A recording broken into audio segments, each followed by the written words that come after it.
community as a whole. They decided to take the first step towards solving them. We'll return in a minute for a look at that step. We have had some books and some shelves donated to us by some of the agencies in the community, and we have also tried to contact some other people to see if they're willing to donate any other things that we need.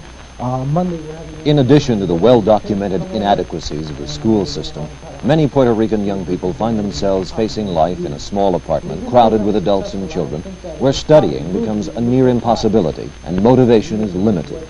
It's really great, and the whole community seems to be really for it. Well, I feel that the facilities and the equipment of the school is very poor. They're probably very old, just as the schools are. Some of these schools probably have fallen down around here. There's not very one from here that's just about fallen. And most of the schools are very old, and we don't have many schools around that are new in any way. And this is why we have very little, we don't have a vocational school at all. That we could get some vocational help at all. We just have the regular high schools and the elementary, which I feel are somewhat insufficient for the jobs you should do. Not only the material facilities, then again the facilities of the teacher. Yeah, well, that's a problem that's there too. Like I said it once, and I'll say it again, and I'll be saying it for a while too. Like the students, all students, like the Puerto Rican students, they have a future there, They've got colleges, they have scholarships, they have government loans and whatnot. And there is a beautiful future for them right there. Just laying right there, just waiting for them to go and take advantage of it, but they don't see it, Their eyes are shut and they don't know what's happening, And like you said, there's a lot of the problem, the root of the problem, and then again, you can break that root up, and take that part there where they don't see the future. They say there's nothing for me in going to high school. There's nothing for me for finishing school.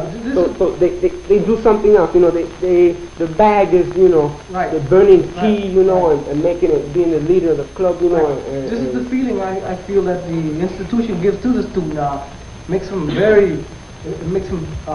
not part of the institution in itself, and doesn't I feel motivate him so that he can continue his schooling, because he's probably told many times by his teacher, or is hinted by, that he's not made out to be college material, that he's not influenced to go to college, and that he should go out and work, go get a job, even quit school.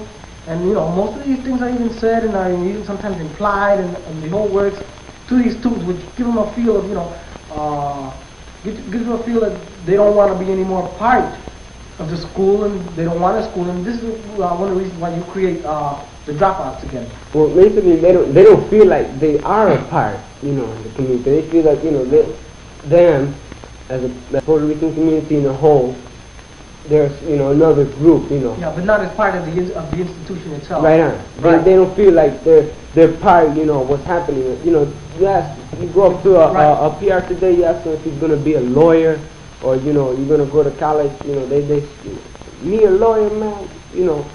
A lawyer, me? It's a dream that sounds far away. That's what I mean.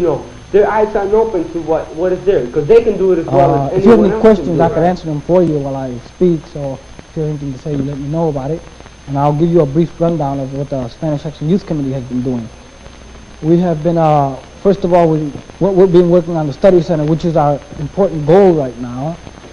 And having defined what they felt were their primary problems, the young Puerto Ricans determined to take action of their own, to take the steps they felt they needed to secure an education. We're also working with the students in the schools, see if there's any problem that we could try to fix. And we also are trying to work in many ways in education, working with the youth of this community. The first goal, establishing a place of their own. They solicited book donations, collected used encyclopedias, and set up a study and tutoring area in space provided by the SACC. Teachers, high school, and college students pitch in to tutor others. They're suffused with energy and two long-range goals.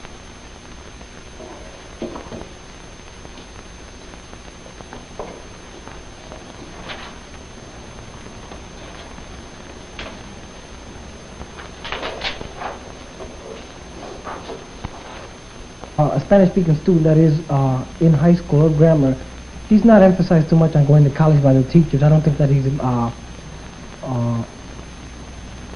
not told, he's not influenced to go to college by any means. And I got in, I was with these people at SACC, and I got to meet some educators in the city of Chicago, and I spoke to them, and they told me that I had possibilities of getting into college.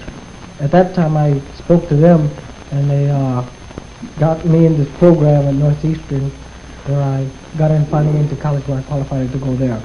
Otherwise, I don't think I would have never made it. There aren't enough Spanish-speaking teachers to go around for the Spanish-speaking schools. We are trying to get, this is the main reason why we are trying to get our kids educated, so we could have enough Spanish-speaking people and Spanish-speaking teachers within the school system. Right now, that is our biggest problem. We can't find any anywhere. What we really need is, books. We need a lot of books, encyclopedias, up-to-date books. We need tutors. We have had a great amount of, like I would say, kick from the Spanish Access Committee at SACC. I dream that we can have, it would be beautiful to see this place full, and we can't handle it and have to go another place. It would be something beautiful.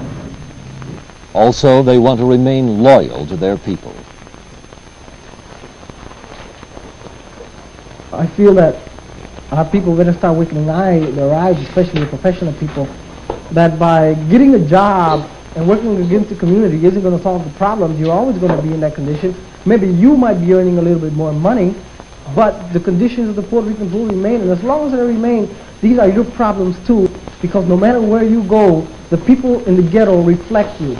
And you could go to no man's land, and if you identify yourself as Puerto Rican, and as long as you do that, and that is something you can never escape, you will be considered as one of those individuals that live in the ghetto. Even though you might have an education and everything, you're still reflected upon by them.